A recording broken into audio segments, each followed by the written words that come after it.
kou whatulou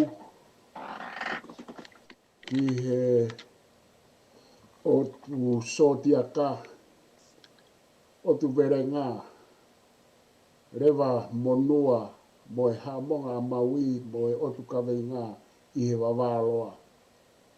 Kou whapapaheni ki he Kakau-Tupu'a e whanua koini ko Australiani.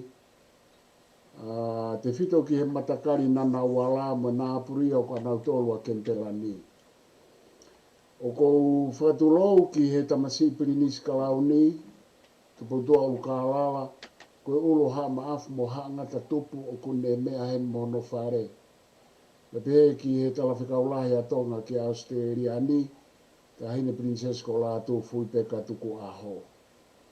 Pehe ki ngahi haa kotoa pe whaatapua, ai hoeki tau whanua whare a matapure, pea moe kautak whaporitikare whanuani, pehe ki he kautak lotu moe kautak i ngai kupwhikau ako toa pe, pea o ko whaapapatu ki he tonga kotoa pe he tapa i Kolope.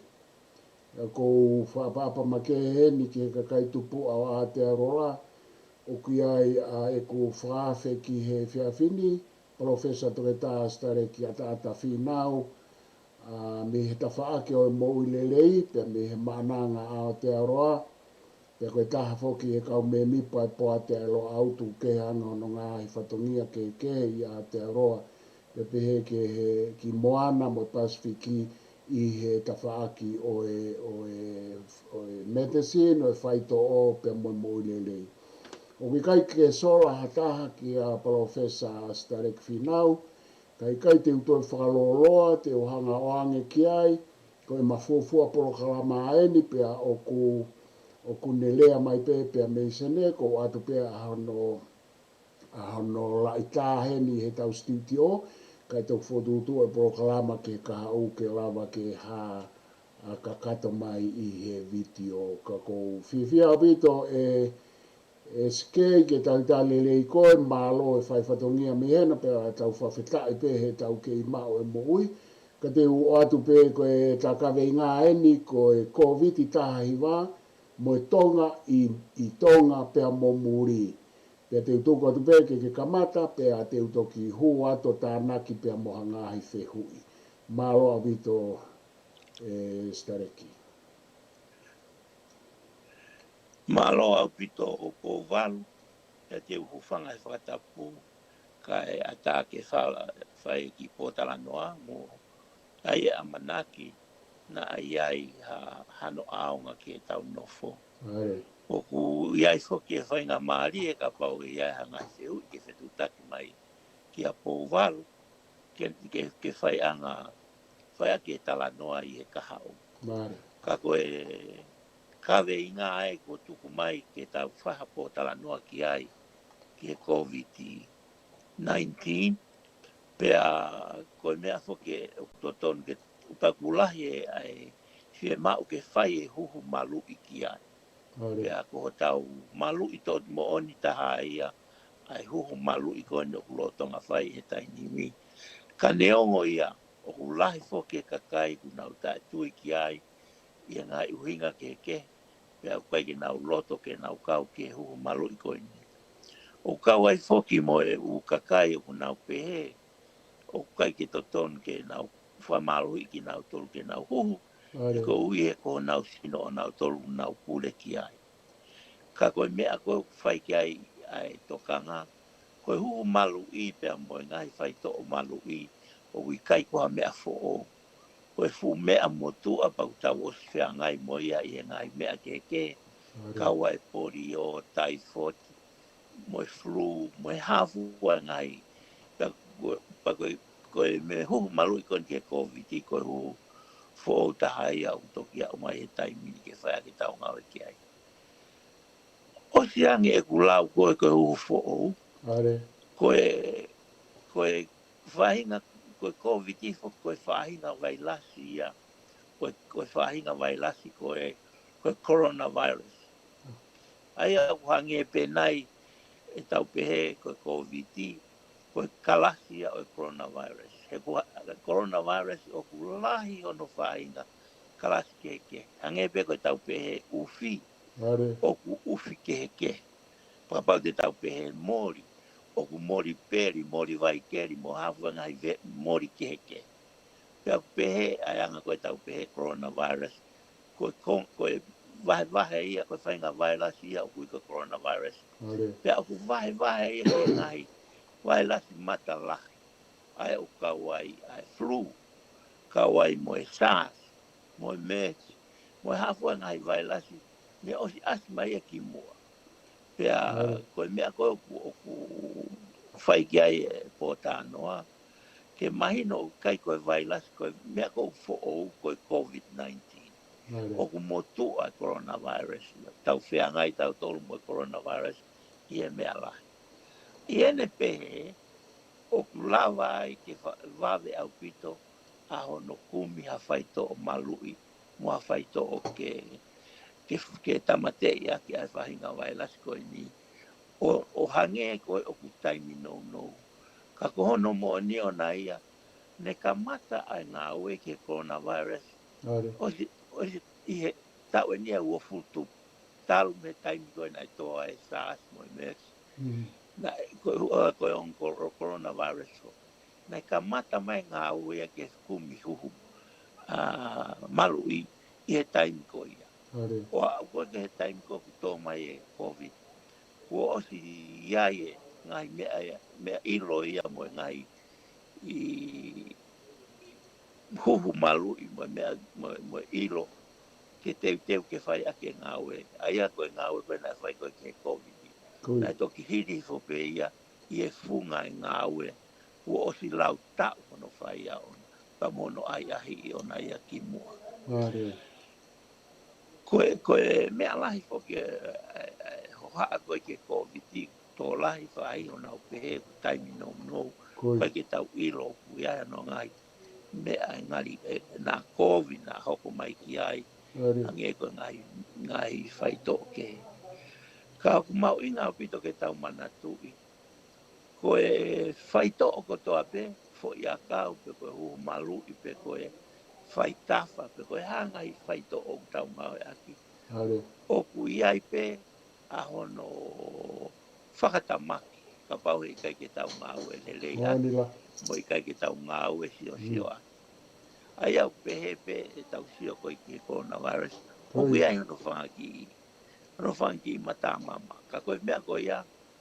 Oku mau inga ke tau whai he uhu koe uhi. He uku maluange bea lelei ange ki he sino ka whau e huhu. I hono tuku tae huhu. Aia koe mea pehepe mo i wholofo i a kau. Whai tafa. Whai tō whakatonga. Oku saiang ke whai e whai tō. Oku kai ke pehe ke hao. Oku iai pehono ki mata mama. Ka oku kei saiang e ai whai tō. Hono tuku no ai. Aia kou walu. Koe taha ia umea mauinga ke iloi. Koe ngā ue koni ke coronavirus mo e Koviiti. Ui kai koha toki hukei hake pe ane afe. Ne tuku tāla ia tau e nia ua futupu e whae u ngā ue ke ia. Hono i ako ke vailasi mo no whekumi ono ngai. Anga mo no ngai nā nunga ke. Pe hau mai pe koe ke tōko ai Koviiti. Ui kai ke fu loko toi fu loa. Ai whekumi ia. Pea maurewa ai huhu malu i koe no tau ngau e aki. Ka koe mea koe taha ke manatui. Koe whainga vailas koe ni coronavirus. Nā tau osi huhu malu i mai tau tōlia ki he flu. He koe taha ia u coronavirus. Tau ngau e mai ke tau tōlu lau tau ai huhu flu. O ui kai ke iahano ngai whakatamaki o na ia. Ke lahi hake i he whakatamaki. He ko hange ko nusilani. O mei toko ni mange au tupu ia o mate i he tau i he flu. Ka koe uhu malu i ko ia. O ku hao ai kau mea ko ia o ku ia ki whakatamaki e tōka ki nā tō. Ko ia o ku mau inga o pito ai uhu. Tambu mau inga o pito ke tau whalala ke tau ngāwe a kau sainisi. Ki he mea koe. lahi utala noa ke ka koe ni ku toton ke tau toki tala noa ke ai hamu eke mai pe ka whakawhehu i ki he whakanga tonu mai ke me au tāla ke ai o mauloto. Koia e kou walu, kou tui mahalo koe ki tuhulu ka mata ia ke ta hoko atu me ai ki he tala noa koe ki he Koviiti. Malo abito Sikei, pia kou tui pe kou whamalo lahi ulo aki i he mau whainga maari e koe ni ke kau mai hono tala noa ai kaweinga mahu inga. Koe kaweinga ki he mate mo ui ai tangata, mo whewhine, kai tau te whito kia ki tau tō ngā he koe Polokalama ni o whapatonu.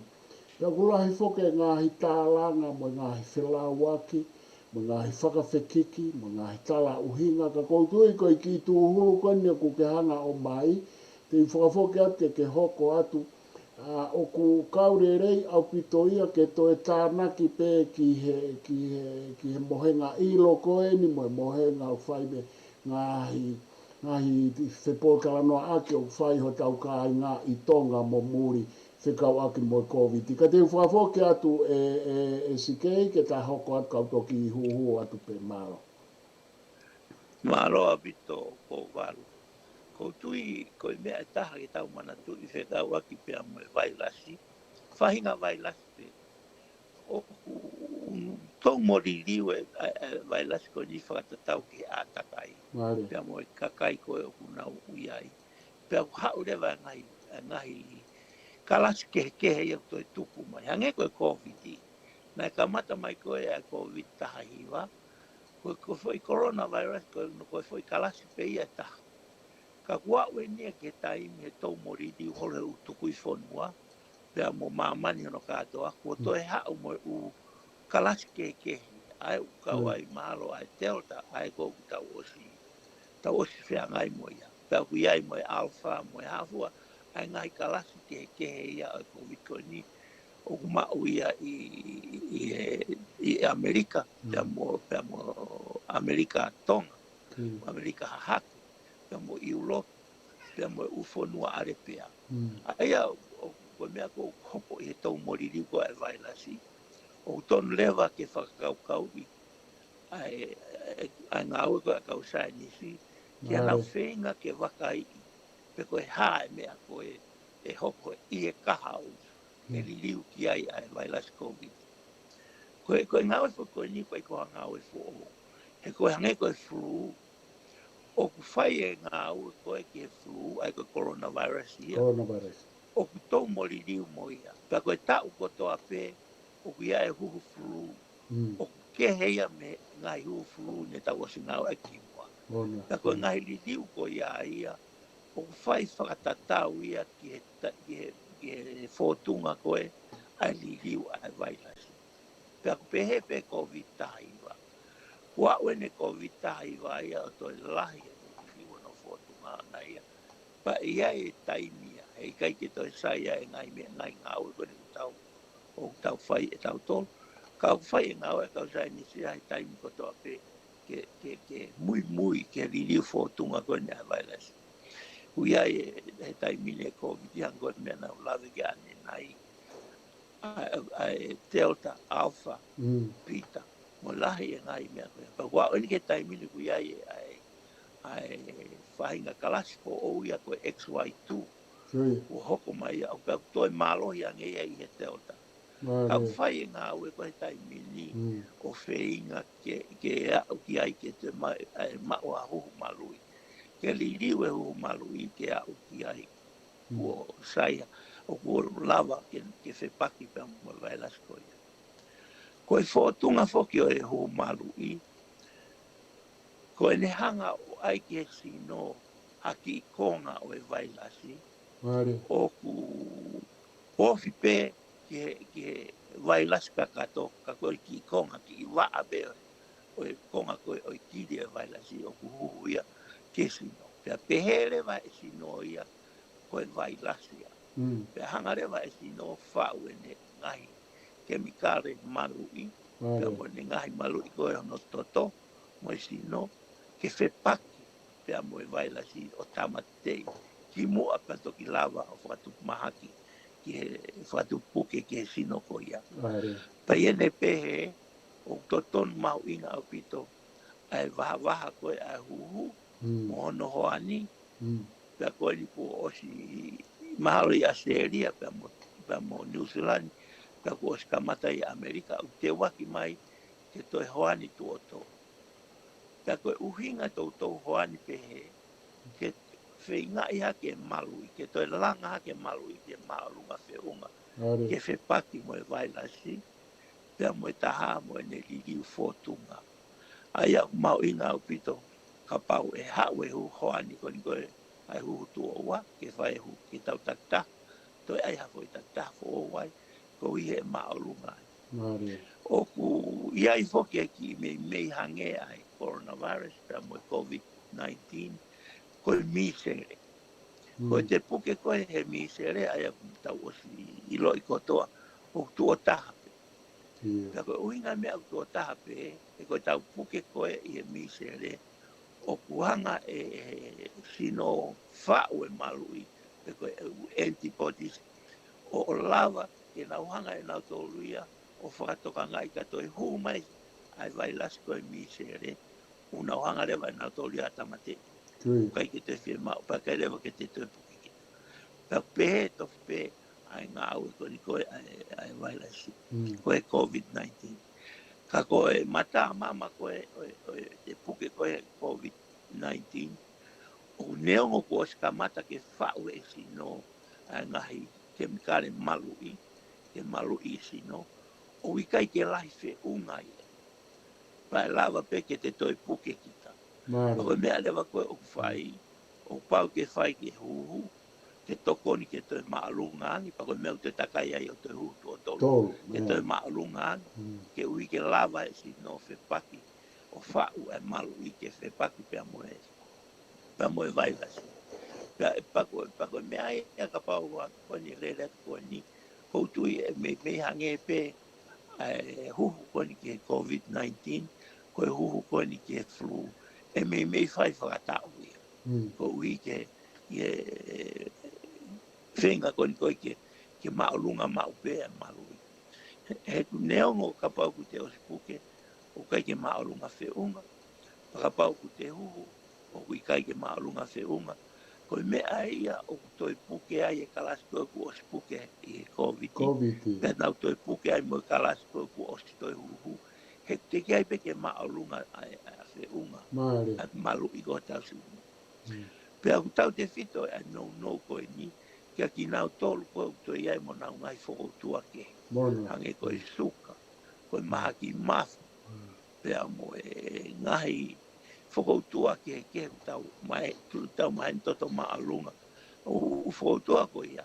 He kuhanga e u whokoutua koe ia o holoki a iwi malu i koe sino. Pea neongo ai huatu koe vailasi, pea mo e malu i. O kai ke lava e sino ia lango i hake ai malu i koe ai sino.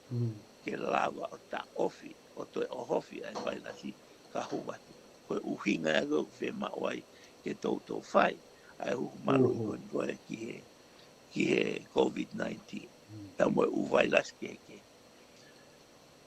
Pea koutui siwa ko walu koe mea mau inga o pito ke tau whenga ke tauhi a ngai whengawe aki koni mo e kau saia nisi, ka mo ngawe aki, mo e kau whengawe aki, mo e ngawe ke moui, ke tau whengo.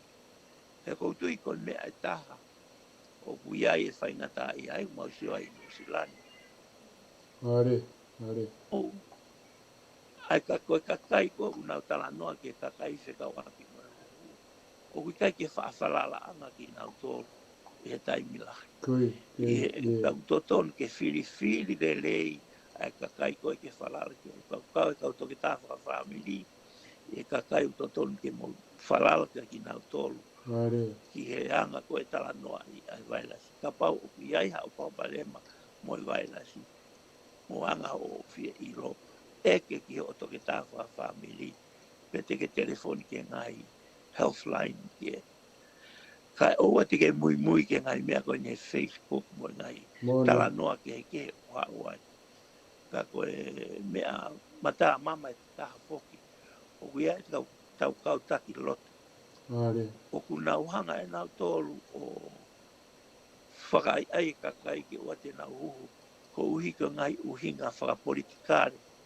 Mo e nau uhinga te volo a nau tolu. E ko uhi kuna uhanga i he nou ko e nau ilo. O kuna uhanga na tolo hoko i aki e nau ilo e a tala noa maari e. Pea mo e tala noa titu a whaikawa ia. O kui kai ke sai ia ke kakai. Ai au totonu ke kapau koe mea whakalau maari e. Pea tau tui ka ki nau tolu taki whakalau maari e. Kapau koe mea whakamo ui. Pea tau tui ka ki nau tolu koe ni o kunau ngau e ki he mo ui. I he aho kotoa pe. Aloha bito o Sikei, a koutui koe toi tānaki ko ia he oku lahi ai whewhihi ake ai ngai whakaukau. Ka ko toi hanga koe ni o toi hulu mai, pia mohono whakamahino mai, ai whakakaukau koe ngahi, koe huhu koe ni, koe huhu, o kui kai ko hape he ko ha huhu fo'ou, pea kui kai ko hape he ko ha toki whakatotolo pene whai, koe whakatotolo ki he coronavirus ko whai mai he ngahi ta ulahi, pea toki hū mai ai Koiviti. Toki hū mai Koiviti, he koe ngahi tala noa whoki au whai hange koe mea kuke tala noa ki ai, koe ngahi uhinga mo ngahi mau kehe. Pea koutui koe tānaki mahu inga na ia he ku kei fihi ai o me alahi ia. Kai ke tau foki ki he makatuunga ki he peisiki e Palofesa Finau ai ni pe ku ke hanga o fola loa mai. Koe huhu malu i, koe mea pe kua tauanga ki ai pea o ku tau whai, pea koe huhu anga maheni o huhu fulu, o tau huhu fulu he tau kotoa pe. Koe tānaki mai pe eni ki he funga o huhu fulu ko ia.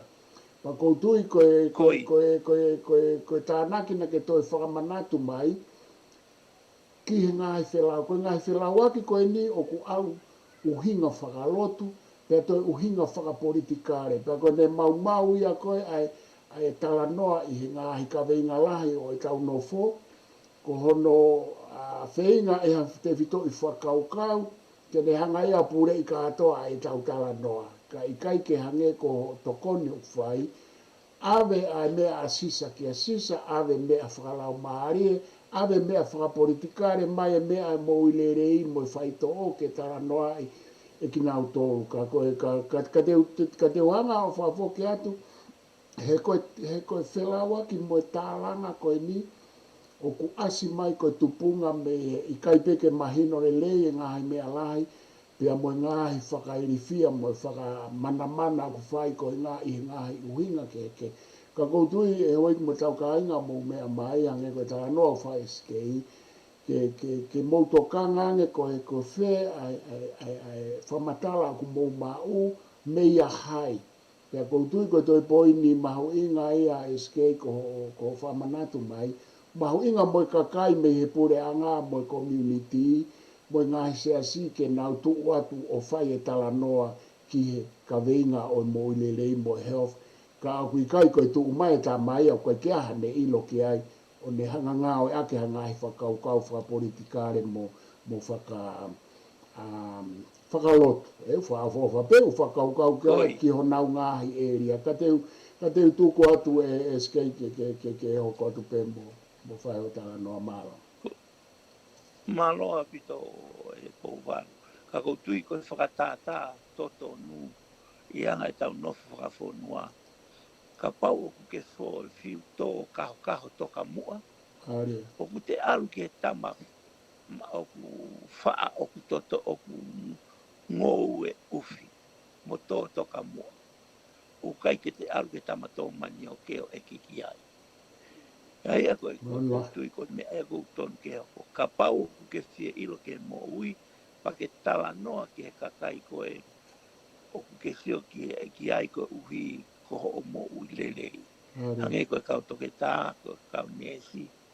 Ka koe me aia, ua whakaau e nia ke whekeo kolosi aki, ka kai ke ia. Ko Are. uhi foki. He ko uhi e koe tōpiki koni ke COVID-19. O ku kau ia i he ngai talanoa, mo ngai wheitu mauanga talanoa, whewhanongo ki a kakai. Mana. O lawa ke maua e te ki kakai a kita kapau ki te lawa whai a talanoa. Pe oku mooni, pe oku roi, o toki mui mahia. Ka osi mau e te ki kakai a kita. Ai au utoton ke whakatohanga i au pito ai mea koia. Ko mea whoki e taha ai mea koni tau osi tau lele mai me tongana tau osi maheni e ngai huhu ke huhu malu i talu me ke le kai. Kuia. Pea koe whonga koe ukunga o ake i tonga. Ko uhi koe whalala koe aka kai ke kaunga aue. Ki he mo ui i tonga. O kuna huhu pena tolu kai ke toi eke. Me ongo oku eke oku whie mau ke nau. Loto ki ai pia toki whae huhu. Kuia. Ka oku mahino au pito pe ia Mare. koe hoko e taimi. E ko ke manatu i au e taimi koe whawhai ai. O hoho malu i o te tuku i ako. Ai whaahola koe he ako ke ua kau i ua. Ka koe me a whokia. He i tonga ia o whaipe o osi whamatala whaangataha pe koe uhu o kusai.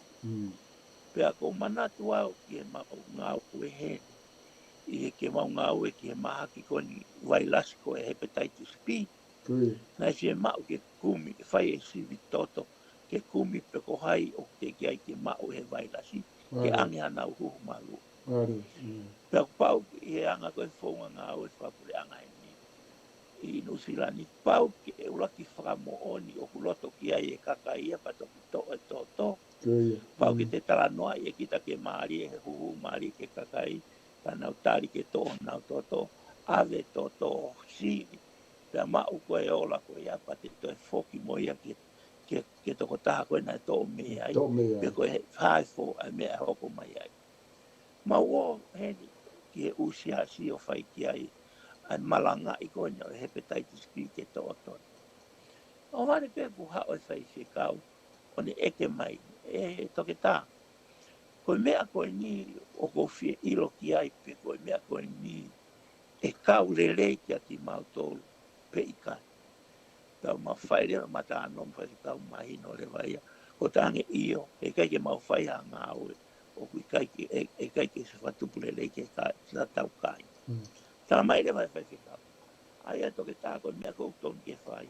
Fu tā noa lo e nai aho o toi whamatala ke vai lasi moe. Ha moe ha. Ka taki moa to o mau toto. Pea mao koe o lapa ki toki ha o taka noa mai ka mau koe. Kuia. Koe ha mea ke hoko. Ai a koe mea mau inga koe i he tānoa koe ni.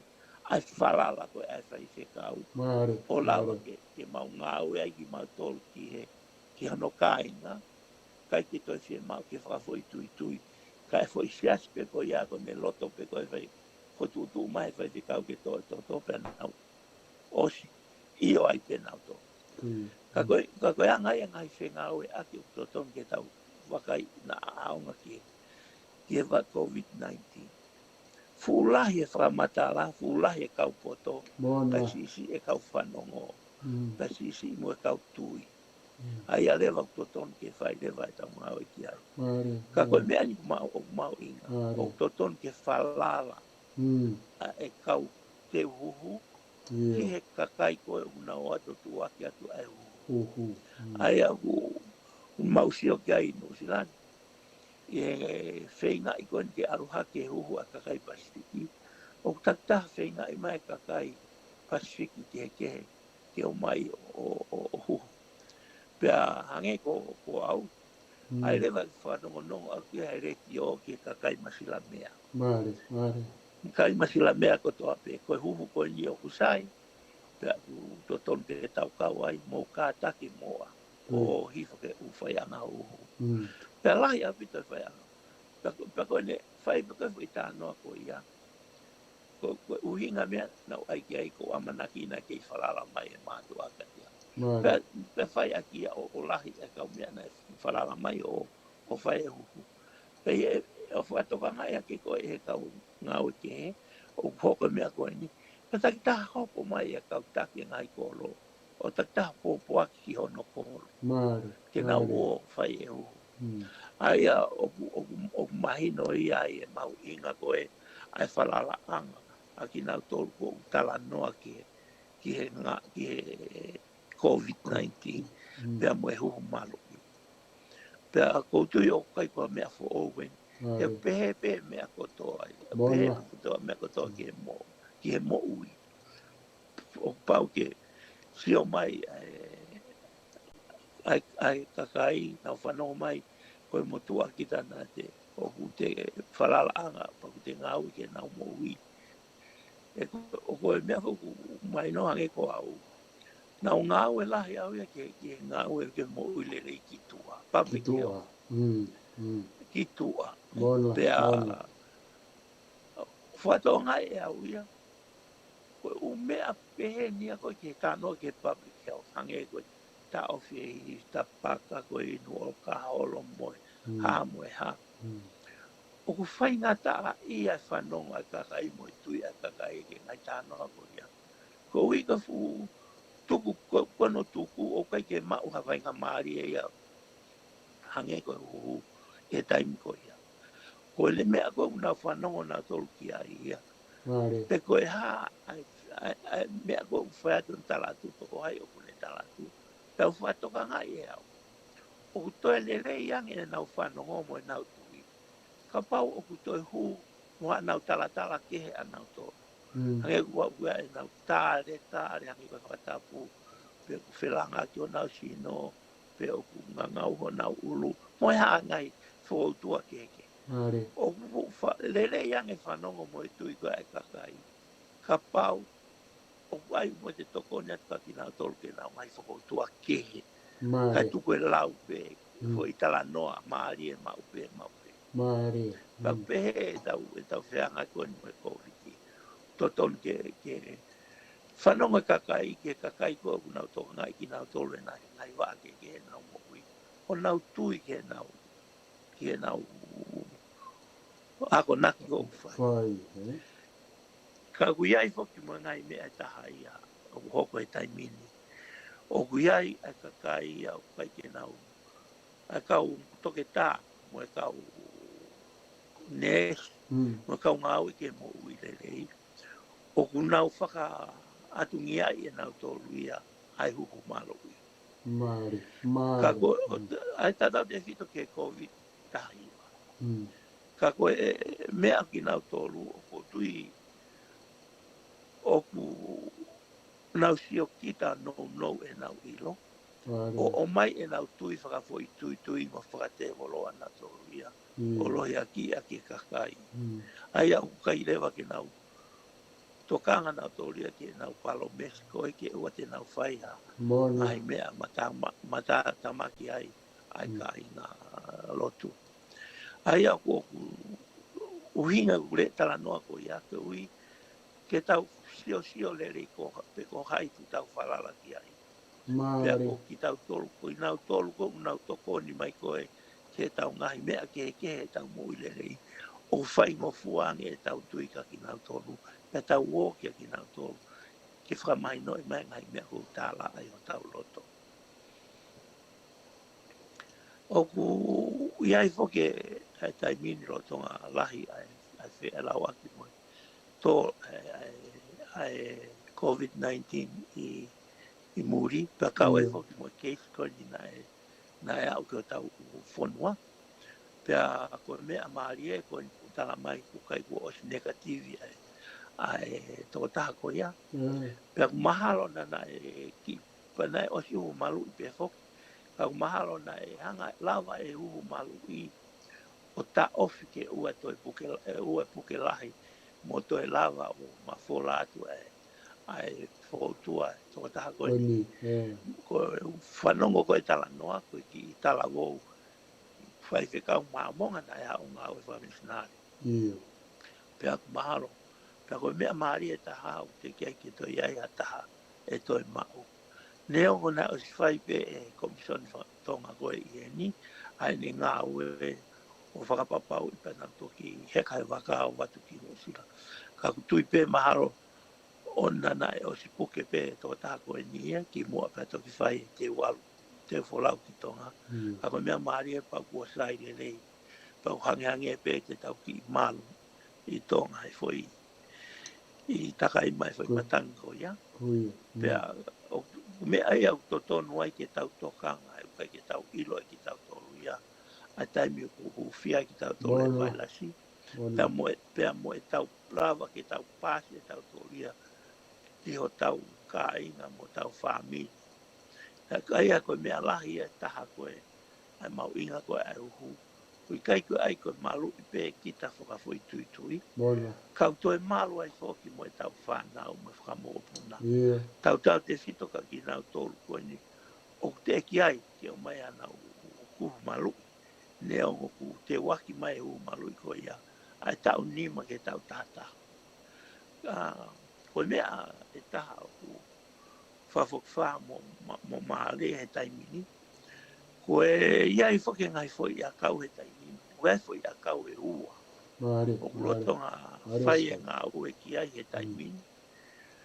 O te waki mai e lava ke whaito aki.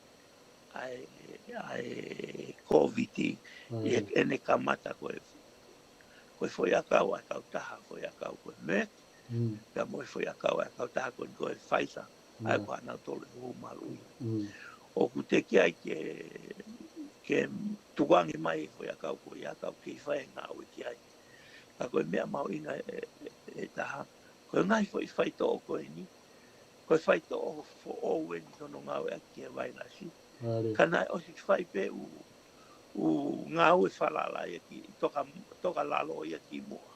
Ka kona toki fai ena na ulanga i e funga ngau e ko ia ma funga ilo ko ia. O maua e ngofo ia kau ko ia pa ki fai. Ka kona taha tau whatonga i e po walu. Kua lau i miliona ai kakai kuna o kuhu malu i. O wikai ke au ke lau i miliona kai ke lau tiru ia pe afi. Ai palpare ma kuma mea. Pai ki pehe ia u hao ta ia ha palpare. O ia e ngai whanki palpare. Hange ko ni ko mamahi ai huku ko e ia tamini huku kula.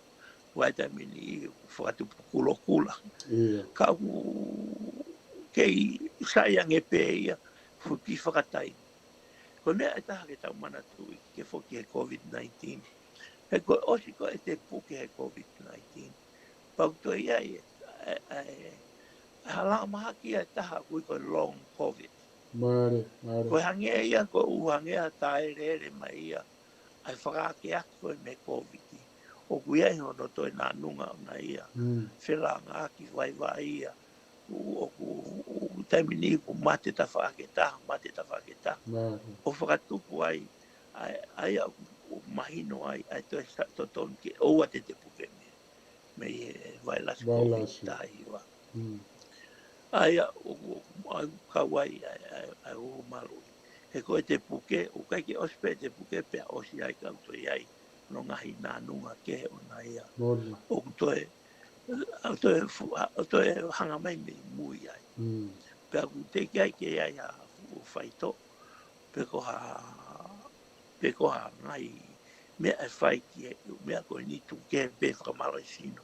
Ngai mea pe i he long, mea kui koe long COVID.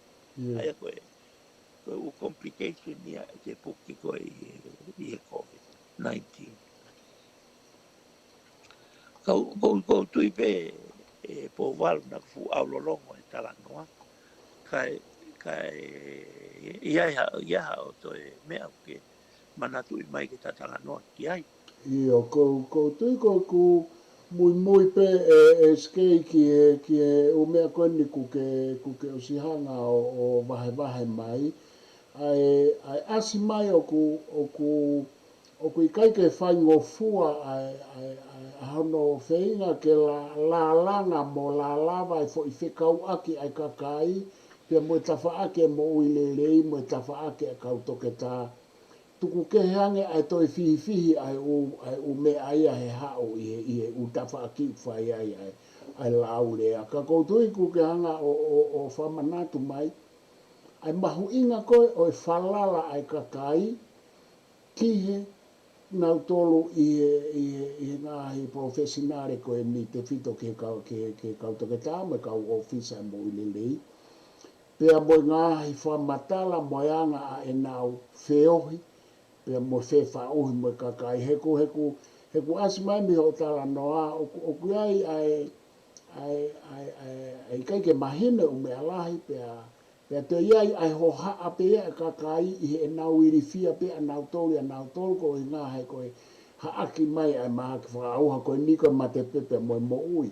Ka koutui koe ngahi mea koe kuke o sihanga o tukutuku mai, e tokoni lahi au pito ia pe te mauhanga wahe atu ki kakai whakaluku fua, pe e malawa ke mea whakafufua ke tau Polokalama hoko, ke ta Polokalama hoko, ka koutui koe tala noa mahu inga mo tā noa maari e eni he kui kai ke mata ngofua ai mea o hoko, tuku ke he ange toi huu mai ngā hai uhinga whakalotu mo whakapolitikare, ka kui ai pe ai fo i mea mahu inga ia koe whalala aki koe i loto, koe mea tahana ke toi tala noa ki ai mahu inga au pito, koe kautoke tā ko nau hanga o mau i e nau tuku pā mo e nau fuakawa, i he ngahi uhinga ke o au ke ngahi uhinga whakatau taha, pe aku toi whakawhihi ia ki he population mo e kakai whakaluku fua.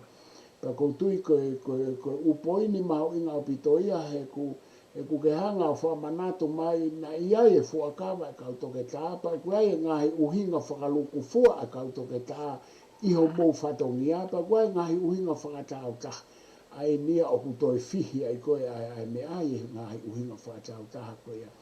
Ka te uhanga o atu e Sikei ke toi whai mai pēha o tānaki, pea moha o whamāpopo koutui koe u mea koe ni o kuke o sihanga o mai, koe kamata lele ia, pea ko u whaamo au ke toi wahe atu ke inase ai kakai, i he kamata koe ni ai fo i Polokalama koe ni. Ka te utuku at ka te koe.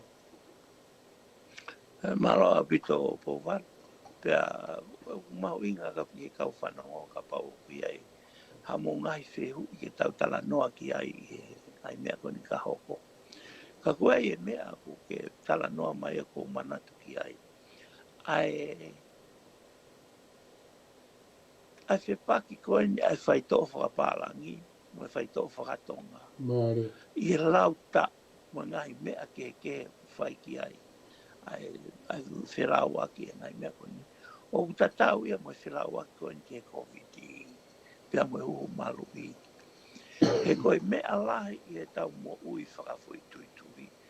Ai mea kui ko whakawaanga. Māre. Hange koe ni, o kui ai e mea ia ko ngoi e au ia. Pea u whakakaukau au ko no tupu anga ko ui ko whakakaukau ko viata. O kui ai e u mea aku tau maheni mo ia hange koe ni, koe Finau tolu whaangangau ulu langa kete mo ia i ono ngai whakautua pehe.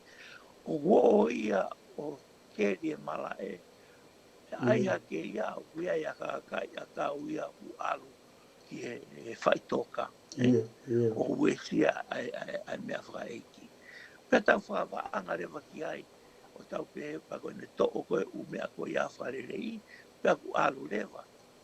Uongo i he toko taha koe u whakautua, o kui ai e ne sai mai ne whakautua. Pea kui ai rewa, ange koe ni, e taimini o kulahi, kui ai e mea ko tau pehe o hoko, o whakawaanga ia ki he huhu malui. Alo i toko taha huhu malui, pea whoki o nau api, o ku nea moi e ia o ku toka Koviiti o kai ki lawa mohe. O whakawaanga ia ki he huhu. Tatako e na iai pe mea kehe ana o se hoko. Hai ko ni stress ia mea kehe. O kai ki lawa iai o mohe. O ku manatu ai au. ke mautan ke tano whataatana o whangau ea ki e whakawaanga i Tonga. I o ange kau mea tala koe ngā ulu pe atena koe a kau pe a wholo. Pe aure ki tamasi a he ne sai o kaka he fua kau o tō o lavea. Pe tala rewa kau mea kai ke mei toa ki tamasi kako e ne kaka he fua koe ne wholofo i a kau. Wholofo i a kau. Koe wholofo i a kau. He koe koe mea wā ofi taha pe ia ta ne whai pe mo ne tō koe ne wholofo i a kau ai. Kana uinga ne kaka ne fua kau. Ko wika sai ne o whakautua pe alawa le holo o whai ni ngai mea whakatamaiki. Pea ki ai mea o tau maheni ki ai Tonga, koe to o vai, ai to o koe koe, ai vai me tu a, ko ui koe puke e mofi uto. Pea o kutala i ai Tonga, ka pau te ke to o vai, te ke mate. Ka koe pao pare mai au whakawaanga e mate ia. Koe uhinga mea kuto o vai ai, koe uhi koe whakautua. Pa koe whakautua koe ia o kai ke lava i lo i ka pau e kai ke tō Hawaii ke sivi. Pea sivi ko ia pea whai ai whaito. Pa toko lahi lewa ka kai ko hao. Koe uhi koe mau mea koe kuhu ki he mofi uto. Ai siempu ko ia, o lava rewa o whaito. Ka toko lahi ka kai, koe ai ni ia e mate. Pa koe mate ko ia o kai ko uhinga ko tō vai. Ko uhinga ia ko mofi uto. Pa ko pehe ai tau mea taimi nei ai. Ai ki whamiri na nau asimai he TV. Koe nau tama, nau tolu ne mate. Pea whatala ia i he Facebook ama umea pehe. Koe uhinga ni mate koe huhu. Ta koe whakawaanga e ki he uhu ka koe no puke ke hepe ia ona. Na si mate a tala vau ia koe ia. Aia koe mea ia taha o mau inga pito ke whatau katoka ngai. I he tau sio koe ke uhuhu malui. Ta tau pepe koe hae uhuhu malui. Ke tau whatonga e taimi koe. O ku tau pehe ai koe mea koe ko uhinga koe uhu. Ka ko uhiri ia koe whawaa. Ke whakatoka ngai ange. E tau whaatau kuku. Ai ungahi. Ngai paupare mako ia ke mea koe koko ka koe. Hau ia mea ke au pito pei. Ka koe tui powalu. Koe mea mau inga ia i anga koe tau whakaukau whakatonga ke ngai whakautua. Ke tau mana tua ai taimi ko whawaanga ai. Tau mo taimi koe mo oni koe uhinga ia koe ukoko ai whatutamaki. Ka koe tui powalu u whaaulo longo e ta potanoa. Ka wakai kata toki hoko atu. MALO avito e Sikei pe a koutui ko to e tānaki mai koe ni ai anga ai whikau aki mo i kehe i he whakaukau whakatonga ki he puke pe mo e hu mai ai huhu. He koe umea mahu inga ia o ku ke hanga o tānaki mai e Sikei. He koe umea ia o ku kau ia i ngā hitālanga koni o ku whai. Koe pehe he whai ngai ni ihi. Koe tupunga a koe uhinga he nai alo huhu. Pe koe uhinga koe me wholo fo i a kau. Pe a pehe kusai angerewa ke tuku e ia ka tau o he kuosi. Haue ngā he malanga ia koe ia pe whaafofa pe ia ke whoki o ino e uwai tonga ia pe mo u tau uwhai to o he tokoni pe ia. Ke tokoni pe ke ne hanga o ta ofi ai paraparema koe ni koe o ka mao kita pe he Koviiti pe koe ne lava ke ne malui. He koutui koe ngāhi whakamatala ke koe ia o ku omi ka atoa ia, omi mo uhinga whakatau taha, omi mo irifia ai kakai, omi mo uhinga whakapolitikare, omi mo uhinga whakalotu pe a kua whihi tuu ai toko lahi a ho tau kakai, pe a ku tau whakaapa ka ki nau tolu mo nau ngahi te whito i tui, Ka koe mea koe ku ke o se hanga o hulu mai, o kou tuita e vei ua e tokoni lahi. E tokoni lahi ia he koe hange ko hotala noa Sikei, koe ngāwe lahi au ia he public health, koe whiohi lahi pia mo kakai pia ku o ku ai e fōunga ia ke whai ai fo i whengawe aki mo i Tonga. E pa kou tui o ku malawa pe ke tau pehe, o ku tau tōnou nou ai kau taki o ki tau tolu ai community Tonga i Muli, pia mahalo pe mo Tonga, i honolanga ai fo i whekau aki ko ia he ko hange ko ho tala noa, o ke whe mahino aki, ke mahino e whamatala ai toke tā, ai ofisa, he ku to ia umea ia ku asi mai, o ku toi fihe me a ia i he ne hao pe me he kau toke tā mo kau ofisa mo i lilei. Ka koe fo i le soni mahu i ngaia ka uia he mea o ku asi mai me he ta tala noa koe ni ai mahu inga, kau katoa e umea ko ia. Kau katoa, kau e ute fito i tui, pea ku whaingata a foki he ku MALO he ngai tui whakapolitikare i Tonga, pea mo e teu whiri, pea ku asi mai ko kau. O ku kau mai o mea ia ko u whakawhekikia ko ia he ko wakai whau ia e Sikei o ku pehe ia koe huhu ia koe mea ia tawhaake ai pure anga mo e peke. Koe tawhaaki koe o ku ka pau te huhu kita o kai ke te toe kau kita ke tawhaake ai patoa.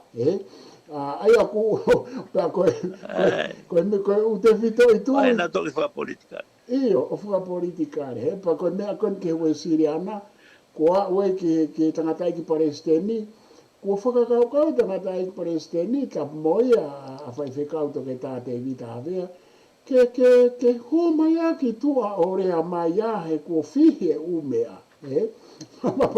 Ko tui koe taki loto lahi ia pea anga tau ataina ke hao tala mai. Ko koe ke huhu whai whekau no whakoi api, ko koe ke huhu hau ko whai tau hau. Ka te o atu e Sikei ke whai mai hau to e tānaki pepa ma o whakama opo e ta Polokalama MALO. Isi oku maari e ia ue Palestini ue Siriana, i ene hu mai ki tua. He koe whaingare o ia koe whie whanongo ki ai koe ai kakai koe mea koe nau tala no ki ai ke whalala. Koe rea nau whalala ki ai. Ka koe pawhare malahi e tala no koe ki he Covid-19. Kua hanga e hiri whia ia mo manawa e o tanu ai mo ufi ai ata mai le rei mo whakaukau le rei. E koutui ka pau e ki holo ai li whia mo manawa e ai lawa ki tau tui fo o whai haki si o whakale rei. He koe mea koe ni koutala no au ki ai ia. O aspe mo ia mea koe ni interneti mo mea. Ka koe mea ia. O koe ki nau na toro lau e mea koe anau lau pina toro mea koe unau loto koe ki ai. Ai mea koe unau loto whiwhi oku hoa mo tāu mo nau whakaukau. Aia koe fuhulu tu aia koe ai di whiahe mana wahe. Ka ku totonu. E koe mea taha ko whaafifiri ki ai a kau whaiwhi kau koe ni unau anga whaikai ai Covid-19 mau malu i. Pe huanga whewhe e nau tui ki e kau ngau e koni ke mo ui. Ka pau koe kau ngau e koe ke mo ui nau whawhonga i mai ai ngau e whakamirinare ai o tua ke mo ui lere. Ko hako nau tui ai ki he mea koe kakai ke nau tui ki he ke nau pou ke tau lawa o matataha no whengai. Ai fupu maa ki whakaauha koni tau whanga mo ia. Ka ku whamalo atu au pito e mautaimi. Pea atu e tala monu ki o tau kāinga ko toa pe o whanongo mai. Pea ke tau i ki mautolu e o tua. Pea ke lawa ke hulu ho mouhala. Ki he totonu. Ea ka pau maunga ta e totonu. Pea mo lotu pe ki ai hangi e koe lawa e Palestini. Ue Siriana. Paka ikai, pa o te mo te o mo tau ke lotu na mo ma o e vailasi. Ia oe. Sikei, Malo a bito po wa. malo bito Sikei, Ka awa. ya whaawa ka e toki tuki ho tae wheko o whalahe at ka te ko wha malo at kia e set o whaat ke whamiri Malo a ka bito tato ki reo. ofat. Malo, ka tawa. Ofat ke hoa. Malo.